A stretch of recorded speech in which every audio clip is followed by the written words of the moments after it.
Good afternoon. Thank you for the nice talks. I'm Aki. Hey, good afternoon. My name is Harri. So I work in Agco Power, and we are working near Tampere. I'm working in Linnavuori, which is about 20 kilometers from Tampere. We are doing the engines for non-road vehicles, and the engines, they are controlled by quite complex software. The software includes 25,000 parameters, roughly, and the engine is controlled by ECU, the engine control unit, which is inside the engine. And so the engines are not just iron and steel. They are really complex, and they need a lot of also software development work. And the engines are installed to different kind of non-road vehicles, tractors, combines, sprayers, and harvesters. And the conditions are really extreme. Our drivers, they drive totally different way in Brazil than in the, for example, Swedish Lapland. Now, in this talk, I'm concentrating on the R&D phase data. So I'm working in R&D. So the field data that we want to collect during the R&D phase so that we can see the problems before they appear in the production line. We need those field test hours. We need to do them all over the world. And those test hours are also regulated by legislations. So it's not my choice to have them or not. But previously, we had, in practice, we had a fault code. Our software, our model inside the ECU was giving us a fault code. I cannot say what it was, but in previous stage, we couldn't repeat it. It came really rarely during our test hours in field in different kind of engines, but we couldn't repeat it in the lab or even the field because we didn't have the data. We could do like recording when our test engineers are on field, but we couldn't repeat the problem because it was so rare to have it. And thanks to our new system and our data system, we have found this problem and we have fixed it. So we have a reason why we built this with Insta people, and Harri was one of the key players building this system. So Oh, thank you. A doer. So back 3 years ago, still everything basically was offline. We had the SD cards, we had the recordings, they sent the SD cards by mail, the data was in cloud, but the data wasn't uniform. So all the analytics, we had ideas about the AI, but we couldn't do that because we hadn't the data in uniform format. It was files in the folders and networks. And another reason why we wanted to have kind of a uniform data lake was that we needed to give support for the test drivers. Our test vehicles all over the world, they are, the pilot engines are given for the real farmers. So they don't know about our softwares or our hardwares. So we needed to give a support during the R&D phase. So this meant really high traveling cost, because we needed to buy those tickets from Finland to Brazil and then try to repeat the problem. No can do. Let's try another solution. Maybe we got it, maybe not. Even we didn't capture so much data, even then the efficiency, how we used the data, was not that high. And with the current system, we could get most out of the data.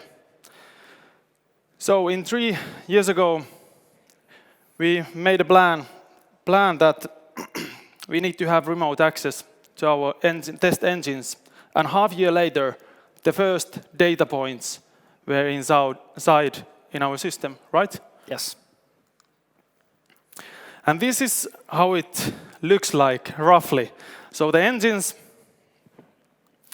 engines are installed in the test vehicles. They are equipped with one of the lockers, which are connected to network via 3G or 4G. And the data is sent to big cloud. And also we can control the lockers and even the engines, basically, via cloud. We build reports, automatically updating reports for our engineers, because not all of our engineers are software developers. There are a lot of really good knowledge about engines, but they need to have easy access to data so that they can teach themselves to use data, so that the decisions are data-driven. In the cloud, we can run the models, and we are actually doing it at the moment, currently. But major part of our and my work goes to this kind of ad hoc analysis I'm doing on my desk with my laptop, and running those simulations, taking the real field data, trying to fine-tune the simulations that we are running also inside our engines. So we can repeat the simulations, find them. We need to calibrate all our softwares. We have really many different kind of engine types, and every one of them needs to have own calibration. So the calibration time is quite remarkable. In addition to normal simulations, I love physical models, because they are great for scientists, and in science because you can explain it, but we need those AI models with those physical models. Then we have found some really nice results when we have compared and combined those models. We can repeat the running cycles from the field basically next day in the lab. And nowadays we have also the condition lab, so that we can repeat also the weather conditions, because we have the data. So we can make it minus 20 degrees and same working cycle and repeat the problem what we have in the field. So with the new data system, basically we can develop better engines. This is our focus in R&D. We have quantified the corner conditions, how those test drivers are driving our vehicles, our engines, and we can better define, classify the use cases. This has speeded up our problem solving a lot. And bug and problem solving, okay, the bugs are your friend if you meet them during the R&D. They are your enemies if you find them during the production. And this whole data set is a base for our next generation engine development. Now we are already 2 or 3 steps ahead when we are building the new engine generations. The next things are basically the traceability from components, the production line, and component and production line testing, and then also the customer and service data. So this is what we are heading at the moment, and we are working with it. And our data lake in numbers, I can tell you, maybe Harri can continue soon, but we have roughly 200 engineers working with the system and using if I want to have, for example, if I want to have one specific tractor, the data, I can get it in 30 seconds, 1 million points to my web interface. I can quickly analyze it, see the fault codes, and then have an action plan. And we have more than 200 signals, it's much more, but let's say 200 signals coming every second from each engines. You can continue. Okay, thank you. So, our data platform has over 83 billion measurements. And that number grows with 133 million every day in average. And we have 150,000 hours. That's a little over 17 years if you put it together. So these numbers try to give you a picture of the size of the system nowadays. Right? So let's look at the solution system. It's built on Azure. You may recognize Azure functions and message queues and whatnot. Don't worry, we're not going to go to that deep level. So let's keep this at a high abstraction level. So let's start with the refinement pipeline, which is the first major set of components. So as Aki told us, we get the data from the loggers. And the loggers come from a third party. So we need to, the first responsibility of the pipeline is to fetch the raw data from the third-party API and store it in our blob storage, of course. So after that, we validate, we transform, and we refine the data.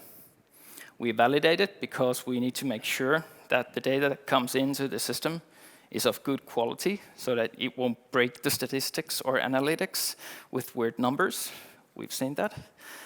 And after that, we transform it, and we transform it into our system's uniform format. So we have our own data format.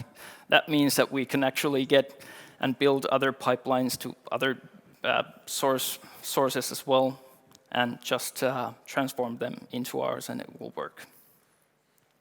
Then we refine it. We can enrich it. For example, as Aki told us, we fetch the weather information from a third-party API and link it with our data as well. Okay, after this, we have good data, and we're ready to import it into our data lake or master database or whatever you want to call it. We use the Databricks Delta Lake.